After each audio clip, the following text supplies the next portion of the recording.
What's up, everybody? Welcome into DodgerHeads, presented by DodgerBlue.com, part of the Blue Wire Podcast Network. We are recording here in the Blue Wire studios in Las Vegas, joined today by Matthew Moreno, AJ Gonzalez. Guys, today we're talking about some news that broke just before the All-Star break. Rookie second baseman Miguel Vargas getting optioned to AAA. Matt, I'll start with you. We know he struggled offensively. We know the batting average, the OPS, hasn't been what the Dodgers expected. Were you surprised that the Dodgers finally got to a place where they decided to make this move?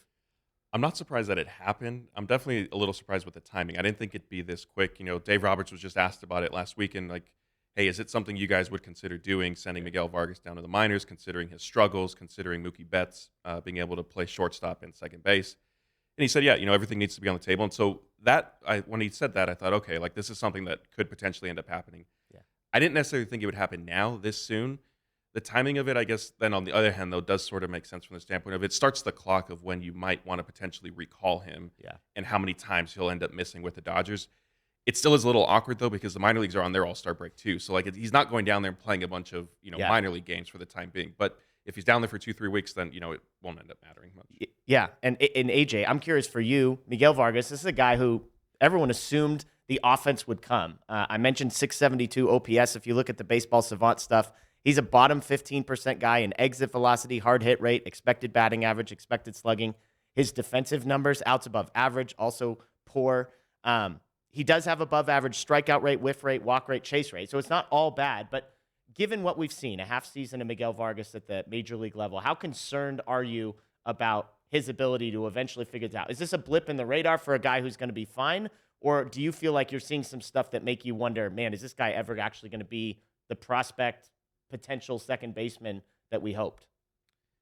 I think his struggles have kind of surprised, not so much results-wise, although obviously the results are kind of what led to him being sent down. Yeah. I think it's the approach. He's looked lost at the plate. Yeah. I know we don't always love to use he's looking kind of thing, but he just doesn't look confident or secure at the plate. And I think that's where probably the Dodger brass's biggest concern was, because early on, Miguel Vargas, even when he wasn't hitting, he was taking a lot of walks. He looked very confident at the plate. He was taking good at bats. Yeah. And a lot of that has started to erode over the past month and a half. And I think that that's kind of where their thoughts are. And I think watching him, I think that's where a lot of us are too. Yeah. I mean, I was going through his numbers in the minor leagues, plus a 900 plus OPS in 2021 and 2022. Last season, he had 71 walks at AAA and 76 strikeouts with 53 extra base hits.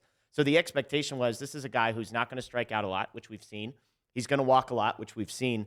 The problem is the power.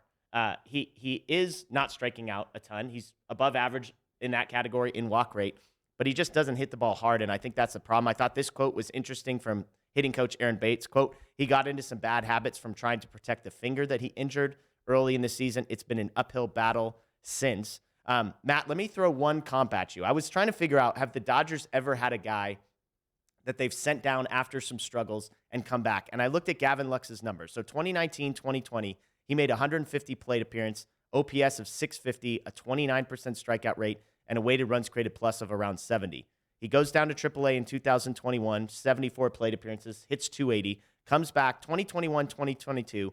He's an above average offensive player, so weighted runs created plus over 100, 103, strikeout rate down 8 to 10% for him. Do you feel like Miguel Vargas could follow that pathway to at least resetting in the minor leagues and bouncing back? I think so. I mean, his hit tool is what carried him throughout the minor leagues. And so it's not like I don't think he's going to get to the majors and completely forget how to hit. Yeah. Like AJ said, there are still some encouraging characteristics with his plate appearances. I think he does just need sort of a break, even a mental reset, work on some things. I know Aaron Bates, he mentioned, his finger that he fractured in spring training, and he was hit, I forget which hand, but again, early in the season, he did, I think, miss 1 or 2 games. It wasn't a significant injury. Yeah. I will say, though, Dave Roberts was asked, do you think that is still part of his struggles? And he said, no, not at this point anymore. But I could see to Bates' point where, maybe some bad habits were established and now you're trying to fix those.